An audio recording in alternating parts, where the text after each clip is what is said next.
المطالب العالیہ کے اندر سند صحیح سے ابن حجر نے اس کو بیان فرمایا کہ حضرت صہیب رضی اللہ تعالیٰ عنہ جب انہوں نے ہجرت کا ارادہ کیا مدینہ المنورہ کی طرف، تو کفار قریش نے کہا اتیتنا صعلوکا فکثر مالک عندنا وبلغت ما بلغت، آپ جب ہمارے پاس آئے تھے تو آپ کے پاس کچھ نہیں تھا، آپ صعلون انتہائی حقیر شخص، فبلغت ما بلغت، پھر آپ نے دیکھیں کتنا اللہ نے کرم کیا ہے، کہاں تک آپ کو نعمتیں دے دی ہیں۔ اب آپ مکہ چھوڑ کے مدینہ جا رہے ہیں اور چاہتے یہ ہیں کہ یہ سارا کچھ لے کر چلے جائیں مدینہ،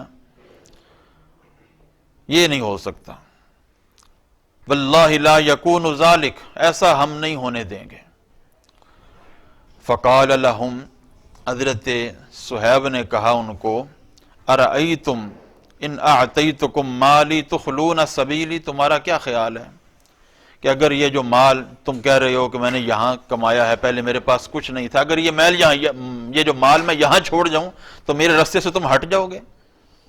انہوں نے کہا ٹھیک ہے آپ مال چھوڑ دیں، ہم آپ کو جانے دیتے ہیں۔ حضرت صہیب نے کہا اشہدکم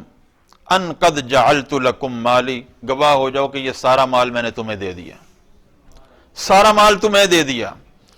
فبلغ ذالک، اب یہ یعنی کہ امتحان بنا مال بندے میں اور خدا میں، کہ مال کیا یہ بندے کو خدا کے قریب کر رہا ہے یا خدا سے دور کر رہا ہے۔ اگر وہ مال بچاتے تو خدا کا قرب نہ ملتا، حضور کی معیت نہ ملتی، امتحان آیا۔ ایسے ہی بندے پر امتحان آتا ہے زندگی میں کہ مال بندے کو اللہ کے قریب کر رہا ہے یا اللہ سے دور کر رہا ہے۔ مال رشوت کے ذریعے آ رہا ہے تو یہ مال اللہ سے دور کر رہا ہے، مال سود کا ہے تو مال اللہ سے دور کر رہا ہے، مال کسی کو دھوکہ دے کر لیا جا رہا ہے تو مال اللہ سے دور کر رہا ہے، قریب نہیں کر رہا۔ یہ امتحان ہے مال، جب آتا ہے اس وقت یہ سارے امتحانات آتے ہیں۔ اگر امتحانوں سے بندہ پاس ہو جائے اور بندہ اللہ سے دور نہ ہو، اللہ کے قریب ہو جائے، تھوڑے پہ راضی ہو جائے، تو یہ اس کو اللہ رب العزت نے قناعت کی نعمت دی ہے، اچھا سودا کر رہا ہے وہ۔ اور اگر رشوت لے کر، سود لے کر اور طرح طرح کے خرافات کے ساتھ مال کی کثرت کر لے تو یہ وہ شخص کانے نہیں، جیسے میں نے پہلے کہا، حضرت عبداللہ بن عمر نے کہا، حضرت عبداللہ بن مبارک نے کہا کہ 1 درہم حرام کا اس کو چھوڑ دینا 1 لاکھ درہم صدقہ کرنے سے افضل ہے، 7 لاکھ درہم صدقہ کرنے سے افضل ہے۔ حرام کا 1 درہم چھوڑ دینا، رشوت کا 1 درہم چھوڑ دینا، سود کا چھوڑ دینا،